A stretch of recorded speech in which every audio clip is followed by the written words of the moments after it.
ओम नमो भगवते वासुदेवाय। प्रेम से बोलिए लक्ष्मी नारायण की जय, महालक्ष्मी माता की जय। प्यारे भक्तों, आज आप सभी श्रवण करेंगे महालक्ष्मी व्रत कथा। आश्विन महीने की कृष्णा पक्ष की अष्टमी को पुत्र की लंबी आयु, आरोग्य लाभ और सबके कल्याण के लिए जीवित पुत्रिका का व्रत किया जाता है। इसके साथ ही जितिया हाथी पूजा और महालक्ष्मी व्रत का विधान है। यह व्रत भादवा महीने की शुक्ल पक्ष की अष्टमी तिथि से लेकर आश्विन कृष्णा अष्टमी तिथि तक 16 दिनों तक महालक्ष्मी जी का पूजन किया जाता है। इन 16 दिनों में माता महालक्ष्मी जी का पूजन अर्चन किया जाता है, साथ में कथा पढ़ी और सुनी जाती है। और इन 16 दिनों में सभी भक्त माता महालक्ष्मी की कृपा पाने के लिए व्रत उपवास रहते हैं। इस दिन माँ महालक्ष्मी जी की विधि विधान से पूजा अर्चन करके 16 दीप जलाकर 16 बोल की 16 बार कथा कहने के बाद व्रत की पौराणिक कथा का श्रवण किया जाता है। प्यारे भक्तों, हमारी आज की इस वीडियो में आप सभी श्रवण करेंगे 16 दिनों की महालक्ष्मी जी की व्रत कथा, और उससे पहले आप श्रवण करेंगे 16 बोल की कहानी। इस कहानी को 16 बार कहने के बाद ही व्रत की पौराणिक कथा को पढ़ना या फिर सुनना चाहिए। आइए प्यारे भक्तों, हम माता महालक्ष्मी के चरण कमलों का ध्यान करते हुए कथा की शुरुआत करते हैं। हे महालक्ष्मी, चारों दिशाओं में आपकी जय जयकार होती रहती है। आप ही जगत की पालनहार हैं। आप ही अस्थूल रूप में इस जगत में समाई हुई है। हे माँ महालक्ष्मी, आप हमें अपनी आशीर्वाद प्रदान करें। हम सभी आपके सभी रूपों को बारंबार प्रणाम करते हैं। हे महालक्ष्मी, विद्या लक्ष्मी, सौभाग्य प्रदान करने वाली माँ लक्ष्मी, हे माता अमृत स्वरूपा, हे सत्य लक्ष्मी, हे वैभव लक्ष्मी, हे योग लक्ष्मी, हम सभी आपको बारंबार प्रणाम करते हैं, आपको नमन करते हैं। अब आइए प्यारे भक्तों, श्रवण करें 16 बोल की कथा। अमोदी दमोती रानी, पोला पर ऊंचो सो पर पाटन, गांव जहाँ के राजा मगर सेन, दमयंती रानी कहे कहानी, सुनो हो महालक्ष्मी देवी रानी, हमसे कहते तुमसे सुनते 16 बोल की कहानी। पौराणिक कथा के अनुसार एक समय महर्षि श्री वेद व्यास जी हस्तिनापुर पधारे। उनका आगमन सुन महाराज धृतराष्ट्र उनको आदर सहित राजमहल में ले गए। स्वर्ण सिंहासन पर विराजमान कर चरणोदक से उनका पूजन किया। श्री व्यास जी से माता कुंती तथा गांधारी ने हाथ जोड़कर प्रश्न किया, हे महामुने, आप त्रिकालदर्शी हैं, अतः आपसे हमारी प्रार्थना है कि आप हमको कोई ऐसा सरल व्रत तथा पूजन बताए जिससे हमारा राज्य लक्ष्मी, सुख संपत्ति, पुत्र पौत्र आदि व परिवार सुखी रहे। इतना सुन श्री वेद व्यास जी कहने लगे, हम एक ऐसे व्रत का पूजन व वर्णन करते हैं जिसमें सदा लक्ष्मी जी का निवास होकर सुख समृद्धि की वृद्धि होती है। यह श्री महालक्ष्मी जी का व्रत है जिसे प्रतिवर्ष आश्विन कृष्ण अष्टमी को विधिवत किया जाता है। हे महामुनि, इस व्रत की विधि हमें विस्तार पूर्वक बताने की कृपा करें। तब व्यास जी बोले, हे देवी, यह व्रत भाद्रपद शुक्ल अष्टमी से प्रारंभ किया जाता है। इस दिन स्नान करके 16 सूत के धागों का डोरा बनाए, उसमें 16 गांठ लगाए, हल्दी से पीला करें। प्रतिदिन 16 धूप व 16 गेहूं डोरे को चढ़ाए। आश्विन यानी कुवार कृष्ण अष्टमी के दिन उपवास रखकर मिट्टी के हाथी पर श्री महालक्ष्मी जी की प्रतिमा स्थापित कर विधिपूर्वक पूजन करें। इस प्रकार श्रद्धा भक्ति सहित महालक्ष्मी जी का व्रत पूजन करने से आप लोगों की राज्य लक्ष्मी में सदा अभिवृद्धि होती रहेगी। इस प्रकार व्रत का विधान बताकर श्री वेद व्यास जी अपने आश्रम को प्रस्थान कर गए। इधर समयानुसार भाद्रपद शुक्ल अष्टमी से गांधारी तथा कुंती अपने अपने महलों में नगर की स्त्रियों सहित व्रत का आरंभ करने लगी। इस प्रकार 15 दिन बीत गए। 16वें दिन आश्विन कृष्ण अष्टमी के दिन गांधारी ने नगर की सभी प्रतिष्ठित महिलाओं को पूजन के लिए अपने महल में बुलवा लिया। माता कुंती के यहाँ कोई भी महिला पूजन के लिए नहीं आई। साथ ही माता कुंती को भी गांधारी ने नहीं बुलाया। ऐसा करने से माता कुंती ने अपना बड़ा अपमान समझा। उन्होंने पूजन की कोई तैयारी नहीं की एवं उदास होकर बैठ गई। तब पांचों पांडव युधिष्ठिर, अर्जुन, भीम, नकुल और सहदेव महल में आए तो कुंती को उदास देखकर पूछा, हे माता, आप इस प्रकार उदास क्यों हैं? आपने पूजन की तैयारी क्यों नहीं की?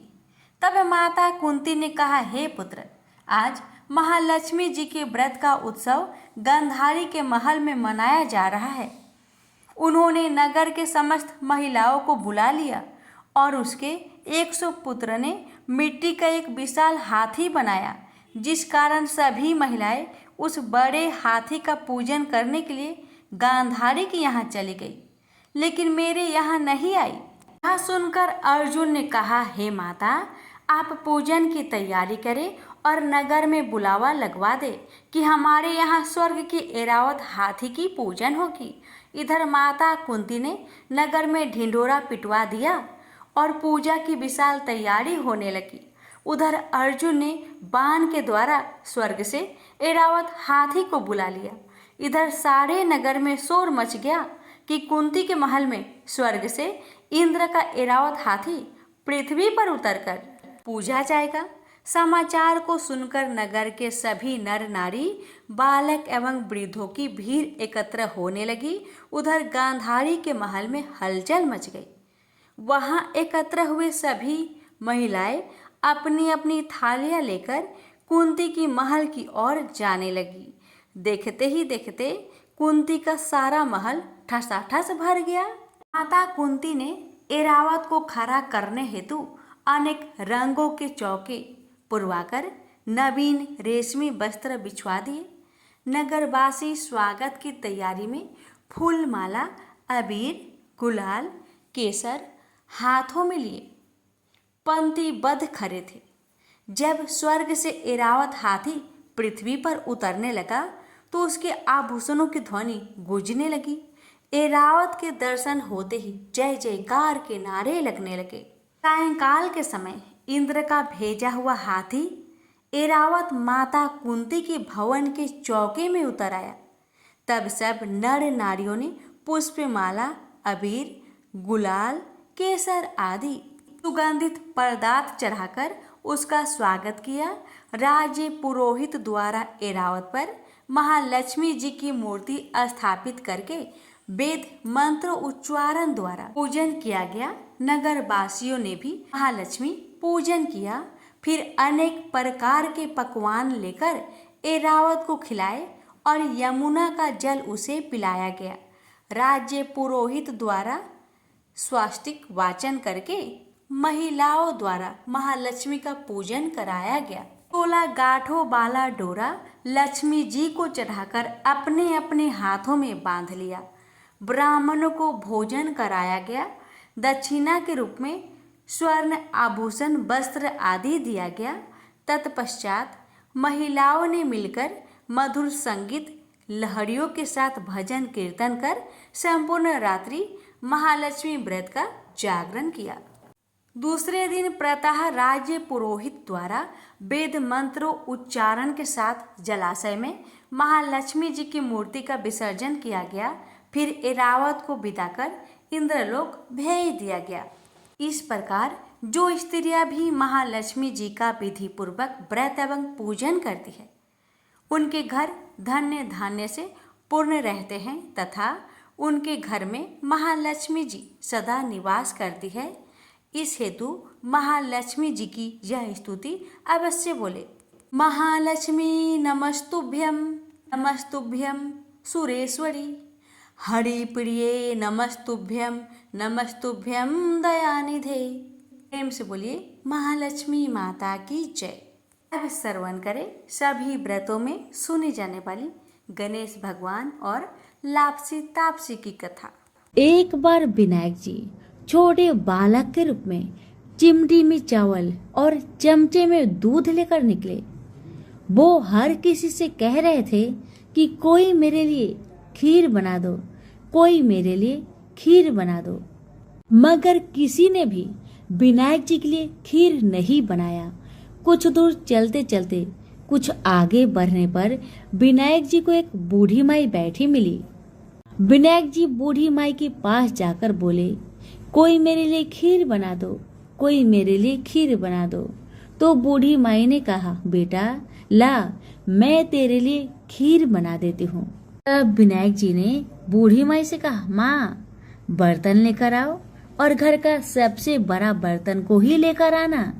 तब बूढ़ी माई ने सोचा, ये तो बच्चा है, बच्चे का मन रखने के लिए बड़ा बर्तन लेकर चली आती हूँ। इतना सोचकर बूढ़ी माई अपने घर में जाकर घर के सबसे बड़े बर्तन को लेकर बाहर आती है और विनायक जी के सामने रख देती है। अब विनायक जी अपने चम्मच में से दूध को उस बर्तन में डालते जाते हैं। बर्तन भरते जाता है। बर्तन एक चम्मच दूध से पूरा भर गया, फिर भी दूध चम्मच में भरा ही रह गया। बूढ़ी माई घर के सारे बर्तन को लाकर बाहर रख दी। सारे बर्तन दूध और चावल से भर गए। अब विनायक जी बूढ़ी माई से कहते हैं, माँ तुम खीर बनाओ, मैं नहाकर आता हूँ, फिर खीर को खा लूंगा। जब बूढ़ी माई ने बड़े प्यार से खीर को तैयार किया तो बूढ़ी माई के पोते और पोती खीर खाने के लिए रोने लगे। तब बूढ़ी माई अपने आंखें को बंद करके विनायक जी का नाम लेकर चूल्हे में थोड़ा सा खीर को डाल दिया और कहने लगी, विनायक जी आपका भोग लगे। इतना करने के बाद बूढ़ी माई ने अपने पोते पोती को कटोरी भर भर कर खीर खाने को दे दिया। अब तो ऊपर छत पे बैठी पड़ोसन ने बूढ़ी माई को ये सब करते देख लिया। अब तो बूढ़ी माई ने सोचा, इस पड़ोसन को भी कटोरा भरकर खीर दे देना ही पड़ेगा, वरना ये किसी से चुगली कर देगी।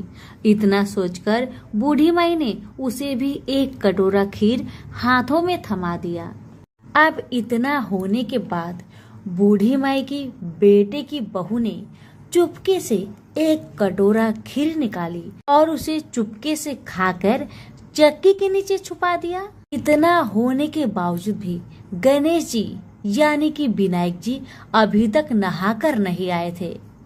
अब तो बूढ़ी माई को भी भूख लगने लगी, तो वह भी एक कटोरा खीर लेकर दरवाजे के पीछे बैठकर फिर से कहने लगी, हे विनायक महाराज आपका भोग लगे। इतना कहकर हाथ जोड़कर अपना खीर को खाना शुरू कर दिया।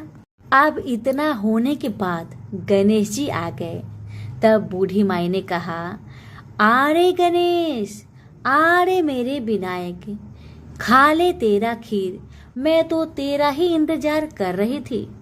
तब विनायक जी ने कहा, माँ मैंने तो खीर पहले ही खा लिया है। तब बूढ़ी माई ने कहा, कब खाया बेटा तुमने खीर? तब विनायक जी ने कहा, जब तेरे पोते पोती ने खाई थी तब मैंने खाया था, और जब तेरी पड़ोसन ने खाई थी तब भी खाया था, और जब तेरी बहू ने खाई तब भी खाया था। अब तूने खीर खाई तो तेरा पेट पूरा भर गया। तब बूढ़ी माई ने कहा, बेटा तेरी सारी बात तो सच है, लेकिन बहू बेचारी सुबह से घर का सारा काम में लगी है, तो उसने फिर खीर कब खाई बताओ? तब विनायक जी महाराज ने कहा, चक्की के नीचे जाके देखो माँ, वहाँ कटोरा पड़ा है। तूने तो मेरे लिए भोग लगाया था, पर तेरी बहू ने बिना भोग लगाए ही खीर को खा गई। तब बूढ़ी माई ने विनायक जी से कहा, बेटा घर की बात है, घर में रहने दो। अब बताओ कि बची हुई बाकी खीर का मैं क्या करूं? तब विनायक जी ने कहा, नगरी को जिमा दो। बूढ़ी माई ने पूरी नगरी जिमा दी, फिर भी बर्तन खाली नहीं हुआ। जब राजा को यह बात पता चली तो राजा ने बुढ़िया को बुलवाया और कहा, क्या रे बुढ़िया, ऐसा बर्तन तेरे घर में कहाँ से आया? ऐसा बर्तन तो राजा के महल में होना चाहिए। बुढ़िया ने कहा, राजा जी, इस बर्तन को आप ही रख लो। राजा जी ने महल में बर्तन को मंगवा लिया और बर्तन को महल में लाते ही सारे खीर, कीड़े मकोड़े, बिच्छू, ककले बन गए और बहुत दुर्गंध आने लगी। यह देखकर राजा ने बूढ़ी माई से कहा, बुढ़िया, अपने बर्तन को तुम वापस ले जाओ, मुझे नहीं चाहिए ऐसे बर्तन। बूढ़ी माई ने कहा, ठीक है महाराज, जैसा आप कहे, लेकिन ये तो बर्तन मुझे मेरे विनायक जी ने दिया है। बुढ़िया माई ने बर्तन वापस लिया। बूढ़ी माई के बर्तन वापस लेते ही फिर से वह बर्तन खीर से भर गया और सुगंधित खुशबू आने लगी। बूढ़ी माई घर आकर विनायक जी से कहने लगी, हे विनायक महाराज, बर्तन में बचे हुए खीर को मैं क्या करूं? तब विनायक जी ने कहा, बची हुई खीर को झोपड़ी के कोने में खरा खोद कर डाल दो। उसी जगह सुबह जब तुम उठकर खोदोगी तो धन के 2 चारे मिलेंगे। ऐसा कहकर विनायक महाराज अंतर ध्यान हो गए और जाने से पहले विनायक महाराज ने बूढ़ी माई की झोपड़ी में लात मारकर चले गए। वैसे ही बूढ़ी माई की झोपड़ी तो महल में बदल गया। सुबह बहू ने फावड़ा लेकर पूरे घर को खोद डाला, लेकिन कुछ मिला ही नहीं। तो बहू ने सासू माँ से कहने लगी, सासू माँ, तेरे विनायक जी तो झूठे हैं। सासू माँ कहने लगी, नहीं नहीं, मेरे विनायक जी तो झूठा नहीं है, ला मैं देखती हूँ। बुढ़िया माई ने सुई लेकर खोजने लगी तो टन टन करते 2 धन के चारे निकल आए।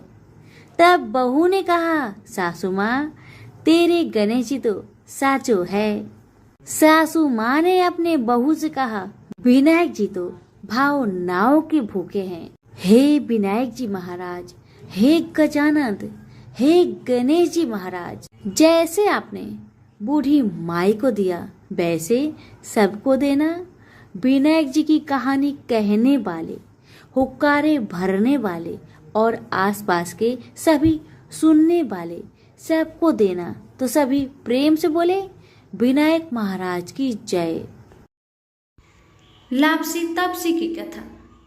एक लापसी था, एक तपसी था।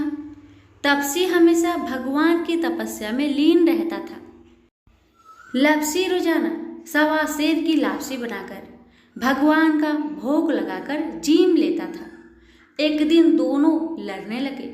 लापसी बोला, मैं रोज भगवान की तपस्या करता हूँ, इसलिए मैं बड़ा हूँ।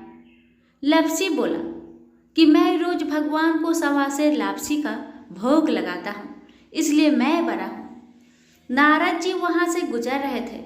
दोनों को लड़ता देखकर उनसे पूछा कि क्यों तुम लड़ रहे हो? लापसी ने खुद को बड़ा होने का कारण बताया और तपसी ने अपना कारण बताया। नारद जी बोले, तुम्हारा फैसला मैं कर दूंगा। दूसरे दिन लापसी और तपसी नहाकर अपनी रोज की भक्ति करने आए तो नारद जी ने छुपकर 1.25 करोड़ की एक अंगूठी उन दोनों के आगे रख दी। तपसी की नजर जब अंगूठी पर पड़ी तो उसने चुपचाप अंगूठी उठाकर अपने नीचे दबा ली। लापसी की नजर अंगूठी पर पड़ी लेकिन उसने ध्यान नहीं दिया। भगवान को भोग लगाकर लापसी खाने लगा। नारद जी सामने आए तो दोनों ने पूछा कि कौन बड़ा? तो नारद जी ने तपसी को खड़ा होने को कहा। वो खड़ा हुआ तो उसके नीचे दबी अंगूठी दिखाई पड़ी। नारद जी ने तपसी से कहा, तपस्या करने के बाद भी तुम्हारी चोरी करने की आदत नहीं गई, इसलिए लापसी बड़ा है और तुम्हें तुम्हारी तपस्या का कोई भी फल नहीं मिलेगा। तपसी शर्मिंदा होकर माफी मांगने लगा। उसने नारद जी से पूछा, मुझे मेरी तपस्या का फल कैसे मिलेगा? नारद जी ने कहा, यदि कोई गाय और कुत्ते की रोटी नहीं बनाएगा तो फल तुझे मिलेगा। यदि कोई ब्राह्मण को भोजन करवाकर दक्षिणा नहीं देगा तो फल तुझे मिलेगा। यदि कोई साड़ी के साथ ब्लाउज नहीं देगा तो फल तुझे मिलेगा। यदि कोई दिए से दिया जलाएगा तो फल तुझे मिलेगा। यदि कोई सारी कहानी सुने लेकिन तुम्हारी कहानी नहीं सुने तो फल तुझे मिलेगा। उसी दिन से हर व्रत कथा कहानी के साथ लपसी तपसी की कहानी भी सुनी और कही जाती है। प्रेम से बोलिए लक्ष्मी नारायण की जय।